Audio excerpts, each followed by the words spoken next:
অনেকে যে ভুল কাজটা করে ফটোশপে একটা ছবি সেভ করার জন্য ফাইলসে গিয়ে এখানে সেভে ক্লিক করে অথবা কন্ট্রোল এস ক্লিক করে, কিন্তু এভাবে করে আমরা ফটো সেভ করি না, এভাবে করে আমরা ডকুমেন্ট ফাইল সেভ করি। তো আমি যদি এই ছবিটাকে একটা ছবি আকারে সেভ করতে চাই, আমার কিবোর্ডের মধ্যে কন্ট্রোল অল্ট শিফট ডাব্লিউ, অথবা তোমরা চাইলে ফাইলসে গিয়ে এক্সপোর্টে গিয়ে এক্সপোর্ট অ্যাজ এর মধ্যে তোমরা ক্লিক করতে পারো।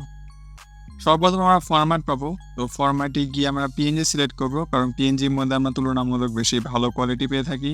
এবার ইমেজ সাইজ যেগুলো আছে এগুলো আমরা কিছু ধরবো না, কিন্তু কিছু রিস্যাম্পল যেটা আছে এখানে আমরা গিয়ে বাইকিউবিক শার্পার আমরা ইউজ করতে পারি। এটা করলে ছবির কোয়ালিটি আরও বেটার হবে। এরপর আমাদের কোনো কিছুতে হাত দিতে হবে না, আমরা ডাইরেক্ট এটাকে এক্সপোর্ট করে ফেলবো। এক্সপোর্টে ক্লিক করলে আমরা ছবিটাকে কোথায় সেভ করতে চাই সেই জায়গাটা আসবে, আমরা যে কোনো একটা জায়গা এভাবে করে সিলেক্ট করে এই জায়গার মধ্যে একটা নাম দিলাম, ছবি নাম দিলাম আমরা রেড দিয়ে এখানে আমরা সেভের মধ্যে ক্লিক করব। তারপর যখন ওই অপশনটা চলে যাবে তখন যদি আমরা সেই ফোল্ডারটাতে যাই যেখানে আমরা ছবিটাকে সেভ করছি,